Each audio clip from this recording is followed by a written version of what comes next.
Okay, can everybody see my slides? Yes. Okay, Mary, why don't you take it off? All right, thanks everyone for coming to our land preservation webinar. Greg, if you want to click to the agenda. Meeting is being recorded. So our plan for today is to talk about the importance of land preservation in Southern Maryland, what land preservation options are available in the 5-county region, preserving land for sale, and then talking to landowners about land preservation, kind of how to go about those discussions.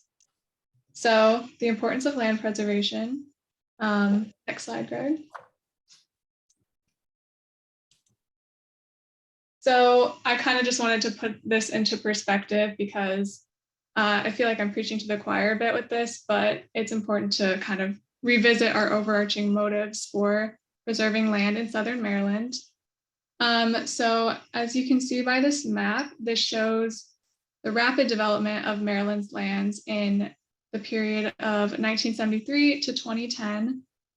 So the light tan/red and then the dark red or tan here shows all the development in Southern Maryland, with the darker color being land that was developed in this time period, which equates to about 1 million acres of land lost to sprawl.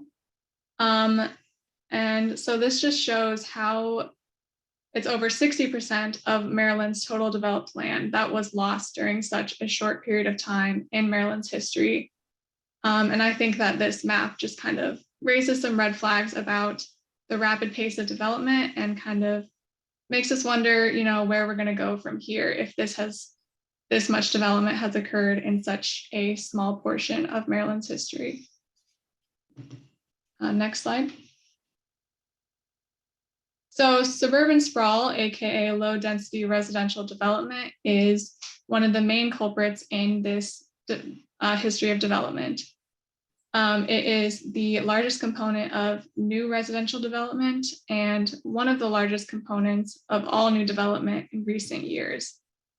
And so low density residential is basically characterized by single family dwelling units on large plots of land spread out from city centers. And it's kind of problematic for several reasons, because for one, it is costly due to the high infrastructure costs associated with each new development unit. And also it's environmentally costly in that it creates fragmentation of habitats. It reduces the land's resilience to climate change. It increases greenhouse gas emissions with the extra miles people have to travel to commute or just do anything really. And it can contribute to water scarcity. And these are just some of the reasons that sprawl is a little bit problematic.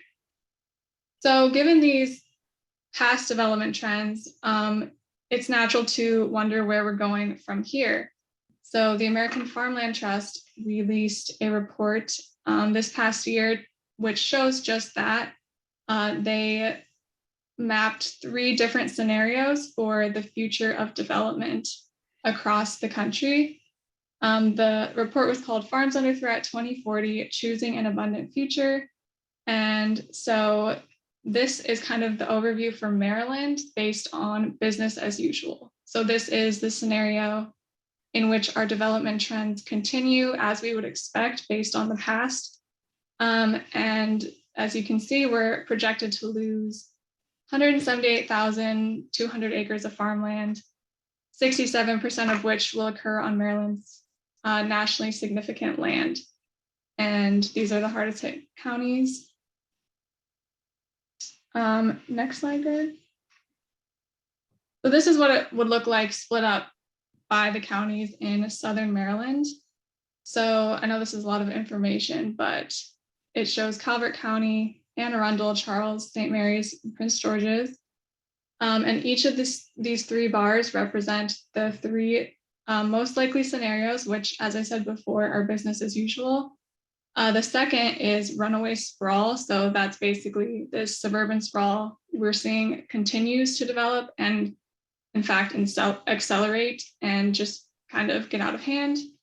And then the third is this one they're advocating for in the report, which is better built cities, where we'll focus new development in already urbanized areas, and new residential units will be higher density. And so as you can see here, the orange represents low density residential, and the red urban and highly developed development. So as you can see, suburban sprawl and low density residential will continue to play a huge role in future development, but the effects don't have to be devastating if we follow a route of building better cities. Next slide, this just shows the graphs I put on before, but just kind of the numbers from that. So in each of these scenarios, this is how much each county is expected to lose of farmland in the future. So again, just if we allow sprawl to get out of hand, it can be devastating, but it doesn't have to be. And kind of the takeaway from this is that any natural lands without protections in place are at risk of being developed, and that is where land preservation comes in. So we realize that many of you who are on the call are not actually on land trusts and preserving land yourself. And but we believe that everybody who's on the call or on the Zoom care about nature and should know about land preservation and how to have that conversation with people if you know somebody who owns land and are thinking of preserving it or selling it on the market. So why do people preserve land? Well, first of all, many of them preserve it to maintain farm and forest industries. Many want to preserve land so they have cash so they can convert to what they consider to be a more viable ag operation, such as direct sales to consumers. Many preserve land to preserve rural character, while others are doing it to protect the rural landscape. But more recently, there's been more of a community or regional movement to protect environmental resources like essential habitats for fisheries and for access to nature and waterways that are fishable and swimmable. And we're seeing a focus to address climate change with carbon sequestration and provide stream buffers, and also to provide blue infrastructure to attenuate the impacts of heavier storms. This is a movement that's relatively recent, really kicked off in Maryland with Rural Legacy. More on that in just a little bit. But the big question that comes in when a owner wishes to sell an easement or when a farm is being sold, the question turns out to be often, what can somebody do with the land afterwards? Well, the short answer is it varies very much based on program. And in Maryland, there are so many land preservation programs. I'm going to highlight things here just so you can get a flavor of what's going on. But for landowners, it becomes key because they want to see a program that will fit their interests and needs. So again, Maryland may have the most land preservation tools in the nation. They have 3 very viable ones at the state level, and then most counties have their own land preservation programs.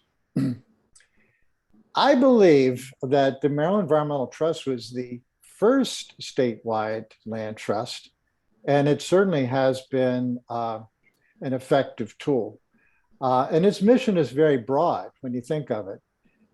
It works with landowners and citizen land trusts to protect Maryland's most treasured landscapes and natural resources as a legacy for future generations.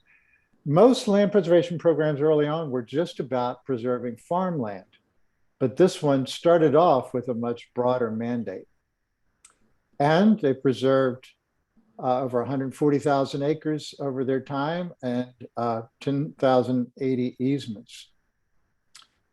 The Maryland Agricultural Land Preservation Foundation was one of the first programs in the country to purchase easements. And it's become one of the nation's leaders in ag preservation 337,000 acres preserved, over 2,500 farms.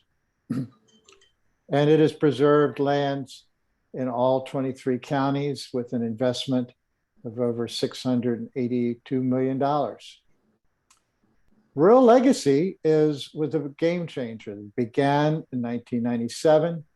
It encourages local governments and private land trusts to identify rural legacy areas and then competitively apply for funds. Easement and fee simple purchase are both options. And over 1 million acres has been designated rural legacy, although most of that, at least not yet, has actually been protected. But it is a focused program as opposed to Maryland Agricultural Land Preservation Foundation, which can often create more of a patchwork of preserved versus developed. And if you're going to preserve land with rural legacy, you've got to be in one of these green areas.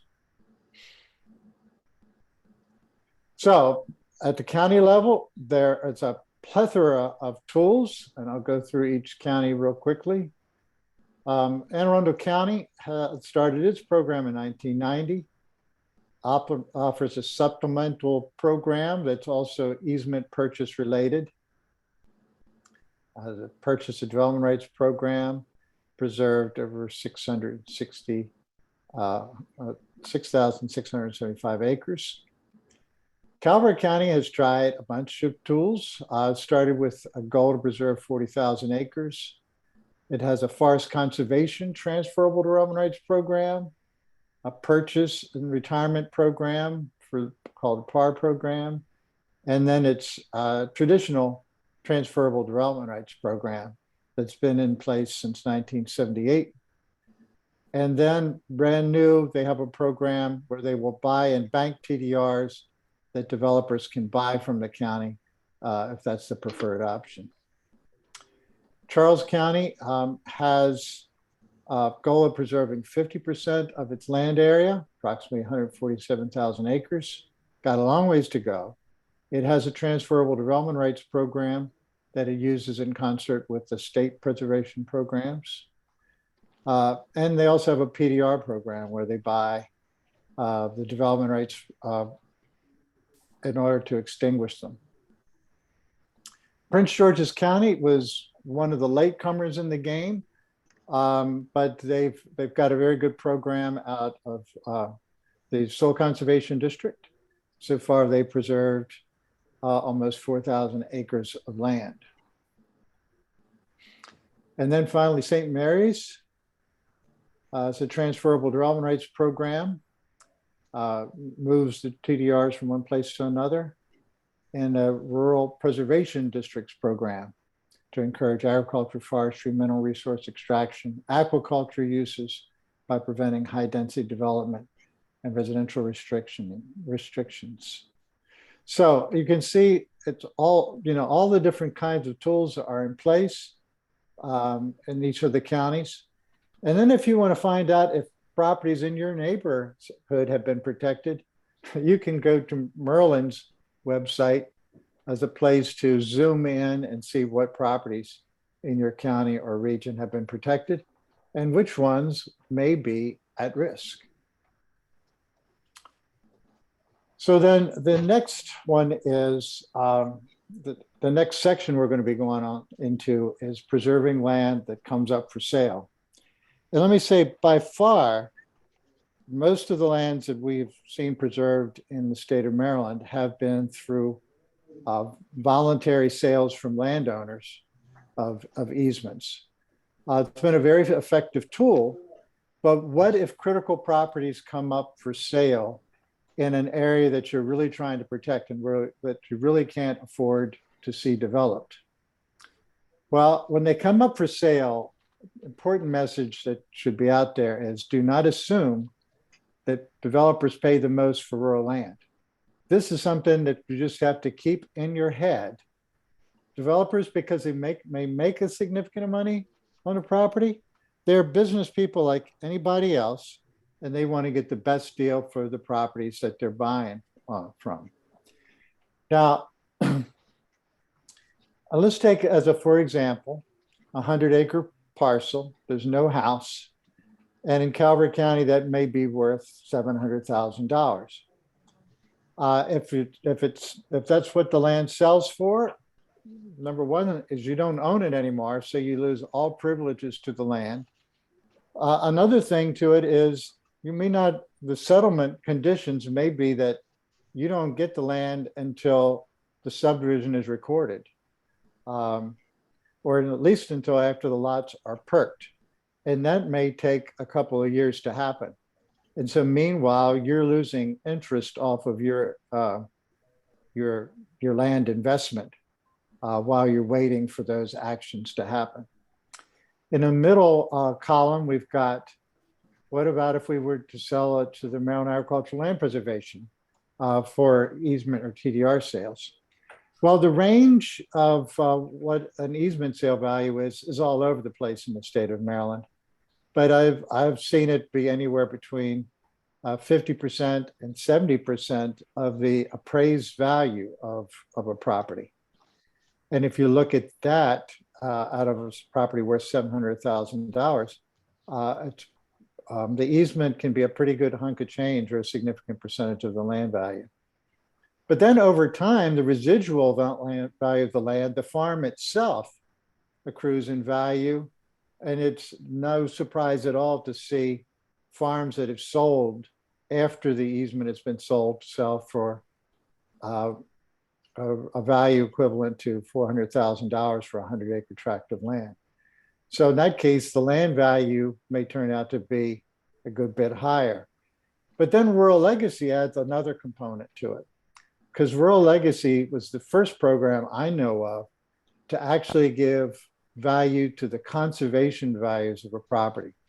For example, they will pay more for lands with marsh or a frontage to marsh or creeks, or where there's a 100-foot or 200-foot buffer on a stream, they will pay more through an easement value formula.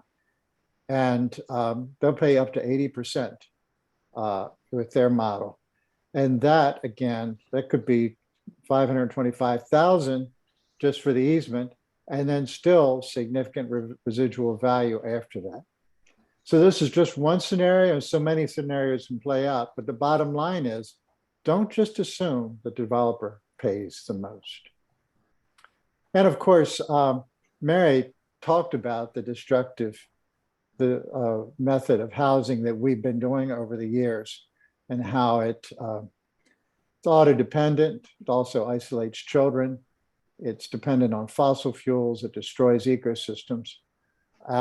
And I will tell you, in the long haul, as a world population, we cannot accept a continuation of rural residential sprawl throughout the world. So how do these rural properties get developed? Well, often happens in one of these two scenarios. The owner can no longer farm or manage the land and resolves to put it up for sale.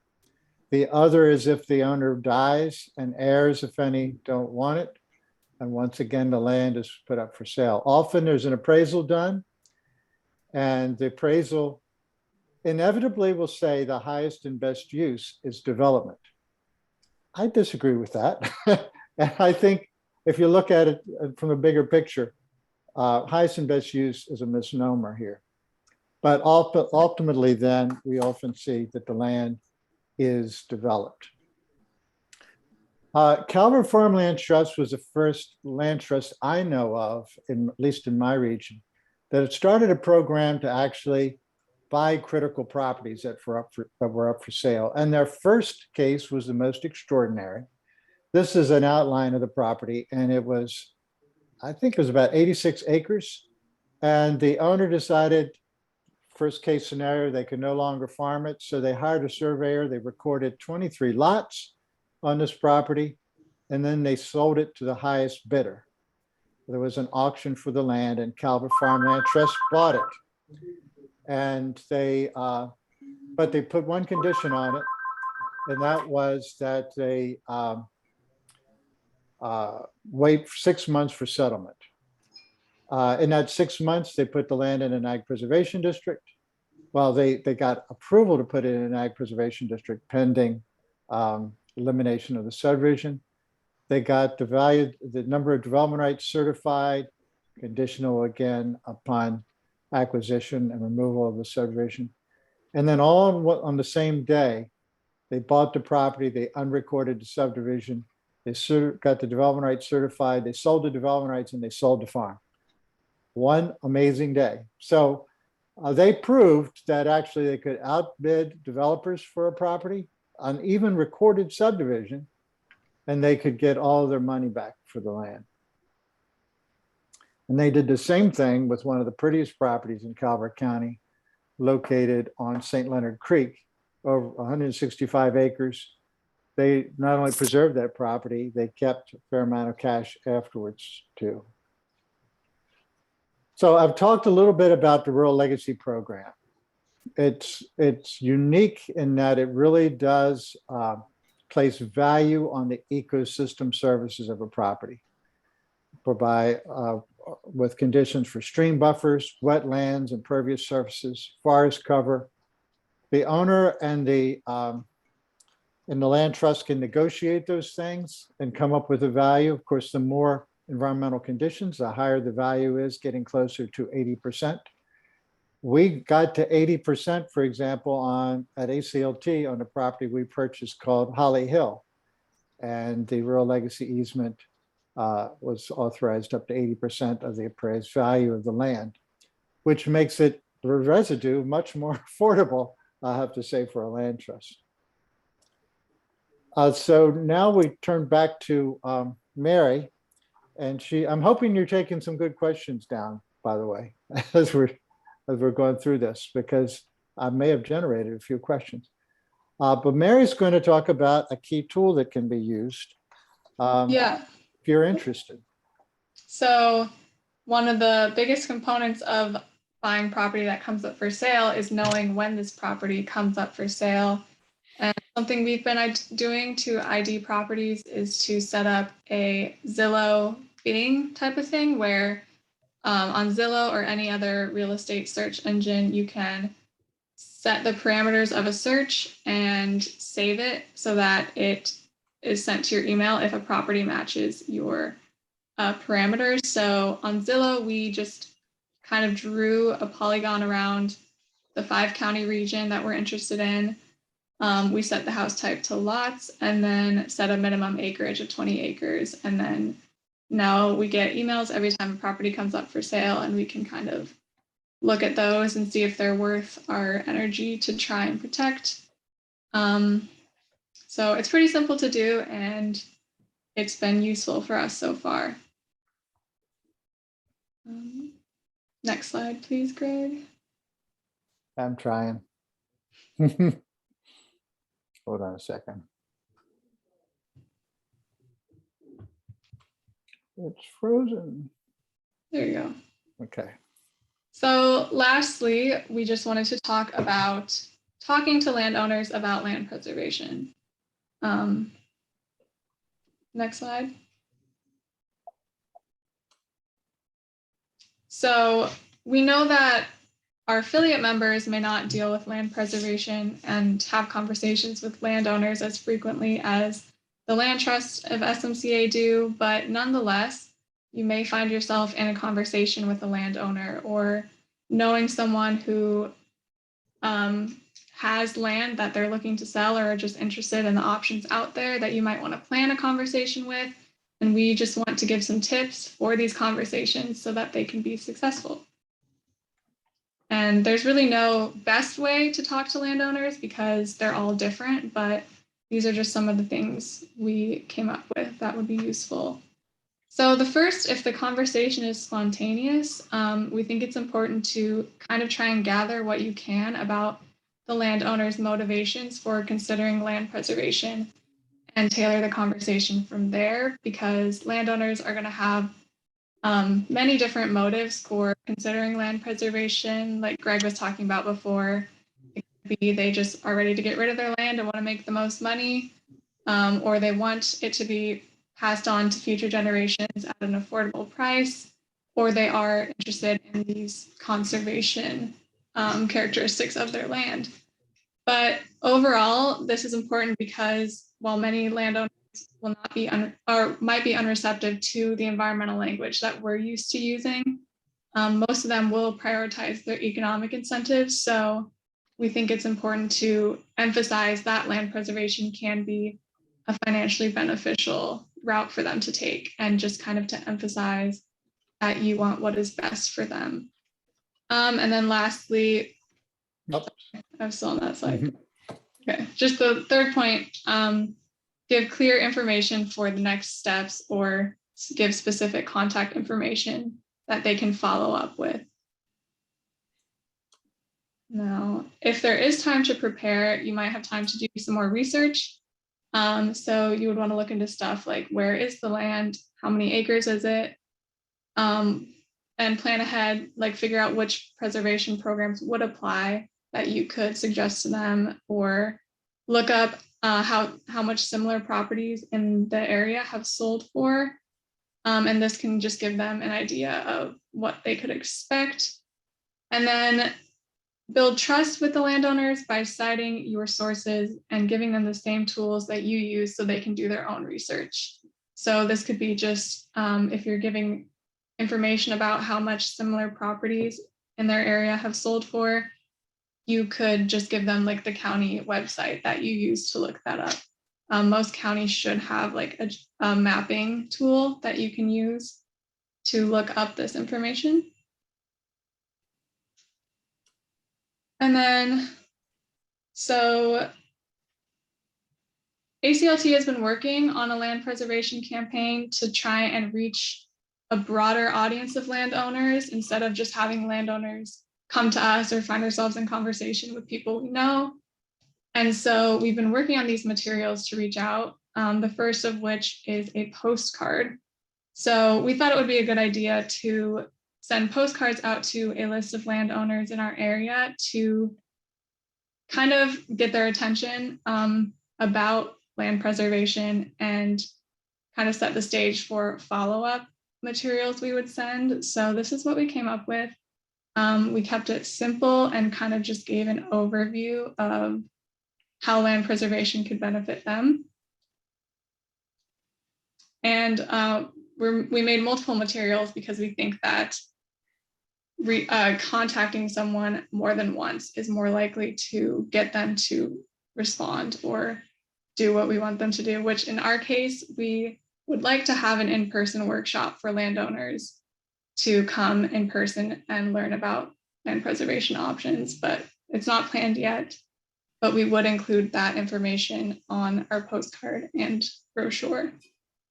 So this would be our follow-up to the postcard, a brochure that gives a little bit more information about land preservation. We would pick a title that captures the audience's attention, and then in the first page of the brochure, kind of appeal to our target audience. So first we would want to decide who our target audience is based on what we know about Calvert County's demographics and just our experience with talking to landowners.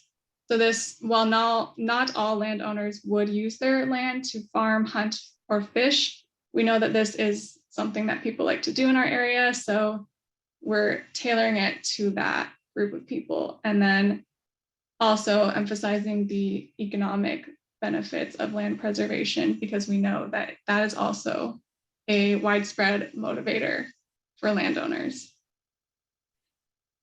And then here we thought it was important to establish the big picture need to preserve land. So we know that many Calvert residents love it here because Calvert is a rural community and they take pride in rural living. So we're appealing to that sense of pride. And then from our experience, many landowners do feel concern about the growing development and farmland conversion in Calvert County. So we cited these outside sources that, again, we talked about at the beginning of this presentation about how we can expect Calvert's lands to change. And again, this inclusion of outside sources helps to strengthen our credibility. Next slide. Then here, there are many reasons to preserve land, but in the brochure, we decided to just kind of give the financial reasons for one, putting land under easement or also selling to conservation buyers, because we think that the financial motivations would resonate the most with our target audience. And in the follow-up workshop, we would expound upon the other reasons to preserve land, but for the sake of this brochure, we just wanted to emphasize the financial motivations. And then here, many landowners with whom we engage are concerned about the appraised value because that's what the developers will most likely pay. And so we kind of wanted to emphasize that their land is worth more than the appraised value, that it has these ecological values without getting too much into the ecological terminology, but just saying that the number doesn't tell the whole story of their land. And then lastly, like I said before, we provided information for following up. So they would contact Greg to learn more or register for our upcoming event, which again is a hypothetical at this point, but it gives them specific steps and actions to take after receiving this. So just as a corollary there, we will, of course, be working with Caroline King because she does the Rural Legacy Program in Calvert County.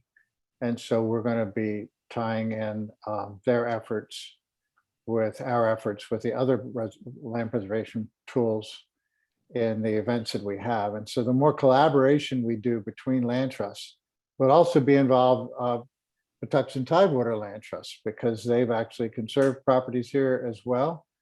And we'll create, the largest partnership as we can. Probably also asking John Turgeon to come down to explain METs as an option here, and bringing in somebody from MALF. So it's like we need, just as Mary was saying, we need to satisfy a lot of different interests for what landowners want. Some are just interested in preserving farms. Some, that's just not their interest at all. They want to preserve the environment. And we want to be able to address all those interests. All right, so is this our time for questions? Oh, key points, go ahead. Yeah, I was just gonna give an overview. We do want to reach a broad audience, but in the brochure, we tried to pick a target audience that we think would be most, that would need the most persuasion to get on board with land preservation. And so that's kind of, I feel like, an important part of reaching out to a broad group in such a short form, in such a small material, such as a brochure, because that group would need the most persuasion, but people who are already on board might still get on board, even if it doesn't directly apply to their interests. And then again, establish credibility, use language that's easy to understand, and give clear next steps. And now we'll open it up to questions.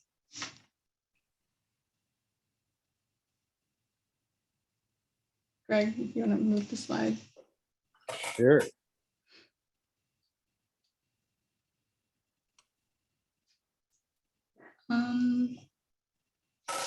Frank Allen, I think, is raising a hand. Thank you. Yes, as far as options too, there are a few others. We have a couple of easements that are program open space under exceptional conditions. Program open space can do easements as well as fee simple purchase. And for fee simple purchase, obviously, they're a good player. And also, I understand the CREP program in some counties is actually buying properties that are marginal for farmland, but they have extra cash, and they are investigating broadening the program to Southern Maryland. That's great to know. Thank you, Frank. Welcome.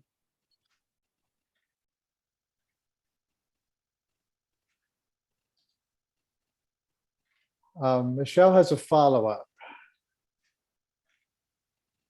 I was sending that to you, Greg, but sure. Okay, okay. Go ahead. Anything you want to, I didn't know if it was related or if it was off topic, so I just sent you a message Okay, maybe to follow gotcha. up with the committee. Okay. But if you read it and you think it's related, that would be fine. Good. I've seen brochures and pamphlets lately that are sent to landowners from other groups that are also interested in marketing lands for sale that are farmable, fishable, hunting, very similar to the language that you shared, but they're not land trusts. This is something I think you and I had talked about this, where family members were sort of receiving these Yes. I went to buy your land flyers. Yes. But the ones I've been seeing lately, I don't necessarily think they're marketing to buy and subdivide the land. I think they are really interested in selling the land intact. So people who are interested in hunting and fishing have access or are aware those properties exist in the state of Maryland. So that was kind That's of my fine, but we blurb. still want easements on them. Right.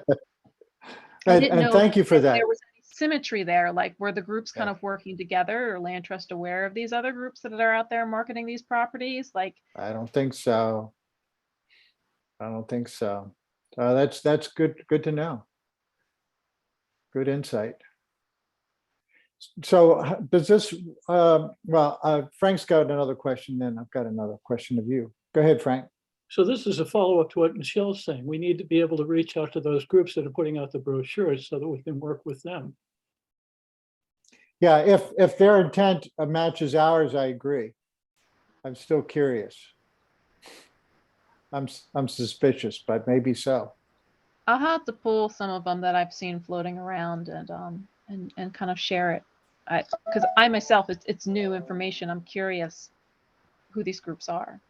Yes, and as to the brochures that we're putting up here, anything that you want to use from what we've got, we're happy to share. And if you have ideas as to what should be in a great brochure, let us know that if we're missing something. Because we've got a lot of preserving groups on this call, and it's great to have all this shared resource. Okay, any other questions or comments?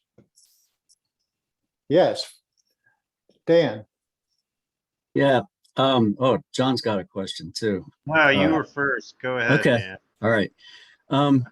Yeah. So they're back to Michelle's discussion point. There's a firm on the Eastern Shore that I'm familiar with. I think they're called the Land Group, but they're run by it's run by a guy named Ben Alder, who used to work for Ducks Unlimited, and he's really, he wants to sell. He's interested in selling properties, buying and selling properties and keeping them in farming and as hunting properties, keeping them, the area over there rural. And I think the last time I spoke, and every once in a while he'll turn me on to a landowner that is interested in an easement, on their property, somebody he's working with. But the last time I spoke with him about a month ago, he said they were expanding over to Southern Maryland. So maybe that's one of the organizations that you guys are seeing flyers from. Wouldn't surprise me. The other thing is, Greg, I'm wondering about the use of the word preservation instead of like conservation. In the past I've run it, and I don't know if we've had this discussion before, maybe we already have, but in the past I've run into rural landowners that don't like the word preservation because it makes it sound like you're not going to do anything with it after it's protected. Yeah. And so I stopped using that term. I mean, I love that term actually, but I stopped using it particularly in front of landowners, a while ago. And I was just wondering if you've run into anything like that. I haven't run into any concerns over the use of the word preservation, and maybe it's we've had it so long, but I mean, a traditional way to distinguish between the two is that, from what I understand, is preservation means that there is an easement in perpetuity or some sort of document that says it's in perpetuity, where conservation is more related to the stewardship tools that are used on a property. And maybe I'm misunderstanding that, but often people use the term synonymously almost. Anybody else want to weigh in on that? Yeah, I was wondering what I thought that they were kind of the same. I know for MET, I mean, the conservation tool, the conservation easement is referred to as the conservation easement for land. Perpetual conservation easement. Right. Yeah. So we've always used conservation, but I know there, Dan, I've heard similar things about like, preservation means you're not going to do anything with the land, whereas conservation, you can still, but I don't know really what the differences are actually. So That's interesting. I think for our sake, they definitely could be used interchangeably because again, we're trying to like reach that audience. And if they're going to be more receptive to conservation, then Yeah, no harm, no foul, I guess. Michelle, you had a thought. In my world, in my various worlds that I currently live in, it's sort of been described to me because I remember this my first year at working with MET having this discussion. Preservation was described to me as putting it in a bubble and not changing at all. Whereas conservation was more adaptable because you sort of had that reason behind it, that stewardship motivation, where you knew there was going to be some sort of change. You weren't putting it in a bubble to keep it as is. So I tend to lean towards conservation. Good. These are good thoughts. and I guess preservation gets applied a lot to historic preservation, which maybe is, or you're trying to keep it as it was, keeping structures as they all, as they were in the past. But Okay, that's a good analogy. Okay. All right, anybody else before we go on to the next piece of the agenda? Just a little bit more work, but that's just it. a quick question on the, Mary was talking about talking with landowners about the value of their land and that, the appraised value wasn't the full value of the property, that to talk to them about the ecosystem services values and so forth. I guess it's just maybe this is true for rural legacy. Like, can landowners actually realize those values as part of an easement transaction, or Yeah, I spoke to Tom McCarthy about that. I said, there comes a risk in that perception that you're getting more than 100% of the value. And Tom told me, well, you are. Because if you get 80% of the value, what if you go to sell it again? Wouldn't that possibility exist? So the bottom line though is I think that the biggest misnomer is the fact that the appraised value is the true value of the property. right. When we're looking at values of properties, we're not looking at what Elliott Campbell has done, looking at the ecosystem values of a property. And that's based on, an economist's view of what true land values are associated with, true and human related and wildlife related values are associated with a property.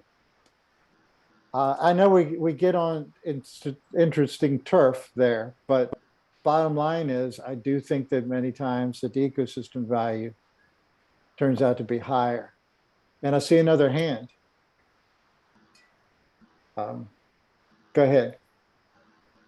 I can't think of your name. Hi. Fatima. Fatima, yes, thank you. Hey there. I really like the brochure, and I'm wondering if we would have access to it to kind of like tweak it and, maybe suit it to our needs here in Prince George's County. I do like it.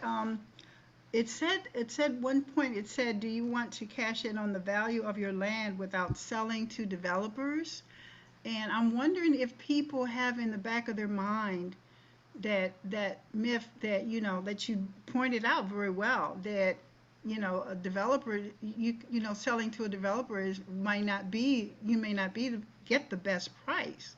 Right. So I'm wondering if that point could be made more clearly and affirmatively, like, I don't know, like myth and then reality. The myth being that, um, selling to a developer will give you the biggest bang for your buck, and then what the reality is, because I think that might be lurking in people's minds, that kind of myth that you pointed out. Thank you. And I think there will always be exceptions to the rule. But I will tell you, every time that a property's been put up for auction that I'm aware of in Calvert County, it was a conservation buyer that bought it and not a developer. So, I mean, that's my experience, and I'd be interested in seeing. But in order for that to work, though, you have to have a critical farms land trust that's capable of going in there and doing some real legal and accountant kind of work to really figure out, okay, what will be the value of the easement, what will be the after sale value of the property. But we were able to do that. Both the Calvert Farmland Trust and ACLT has been able to eliminate subdivisions, recorded subdivisions, to have the property preserved instead. So, but I think we can strengthen your point, Fatima, and we'll take a look at that. And yes, all the documents we prepare are going to be made available to you to tweak them as you like. I tell you, we'll like the notion of a postcard, because in my household, a lot of letters come out, don't get opened. It's nice to have something that actually you look in the face and you might be interested in seeing what's on that card, just as a first entry out into the space. Okay, any other questions before we go on with the last parts of the agenda? Sandra has a question. Go ahead. Hi, hello. Speaking of conservation easement values, what are the rules of buying conservation easements? Is it dependent on the zoning of the land, or can you buy it on any type of land? Thank you for that question. It's a good one. So not all programs are useful in all cases. For example, if you are involved with a mouth easement or rural legacy easement, it can't be in priority preservation areas in the state. And it's absolutely strongly preferred at minimum that it be in a county's priority preservation area, not priority funding areas. So that's one factor. However, there's other easements that are out there that could be even in urban areas that protect lands for a specific purpose. So you can't say it in no case can you conserve a property that's in an urban area, because certainly that's desired in many cases. So, and that's why it's so important to get to know about the programs themselves to see in what areas they can be utilized.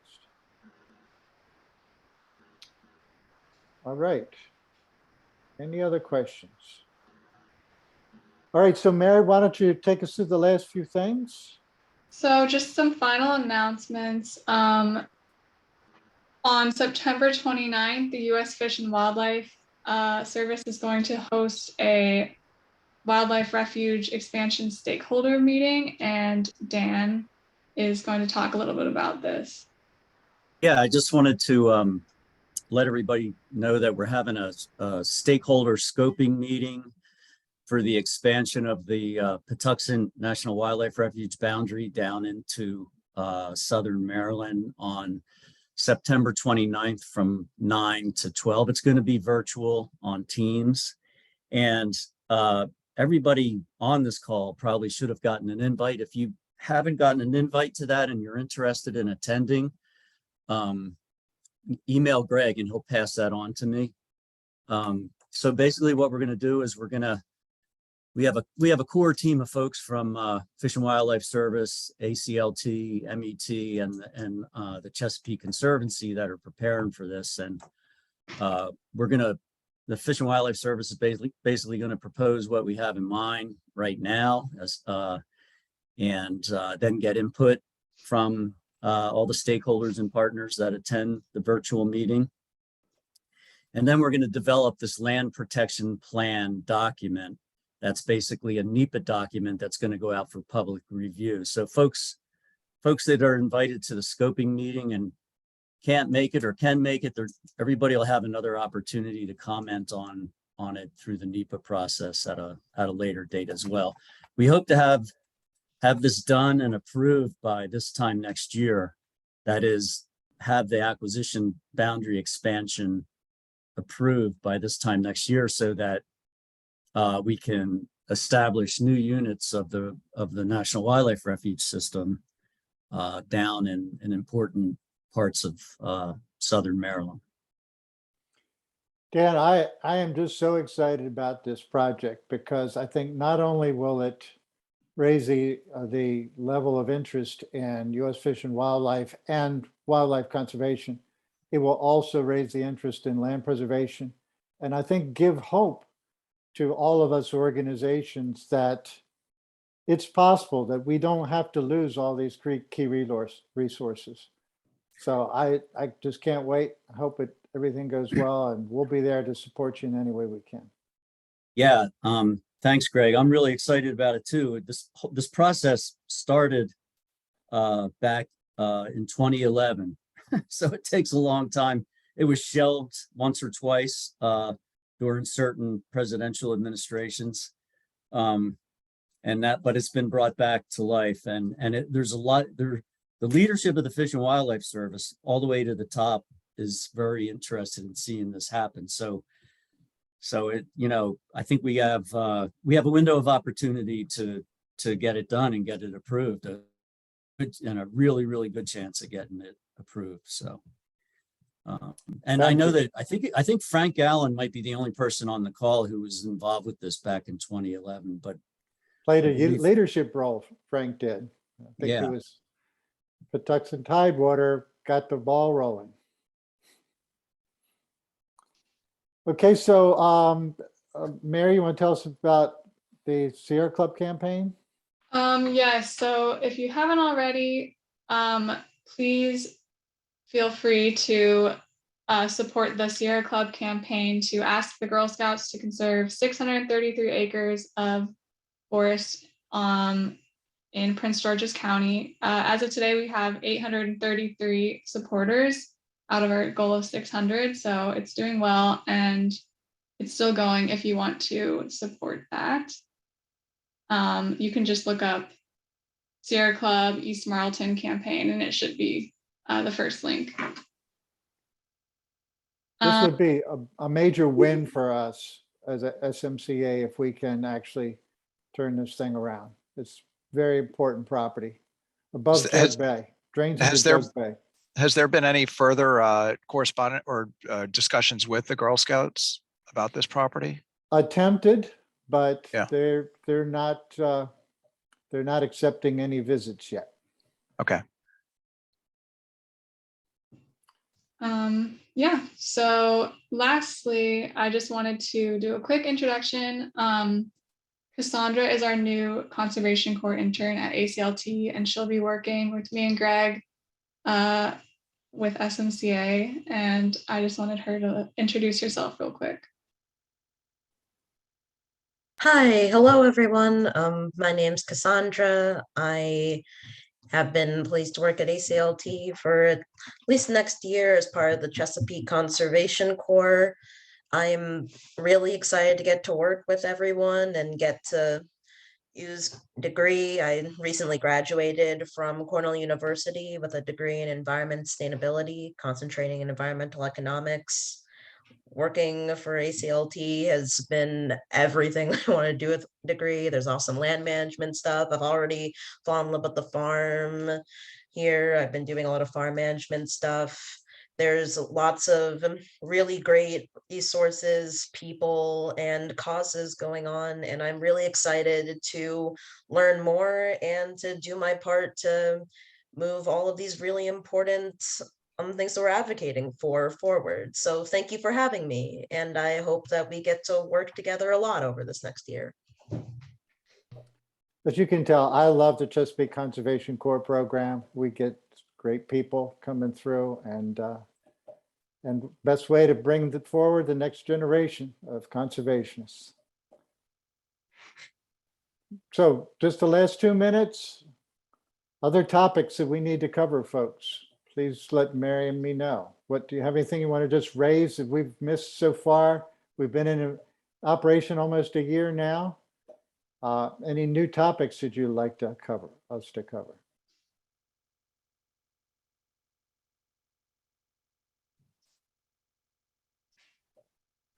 Okay, Mary, I think we got them baffled for at least for a minute.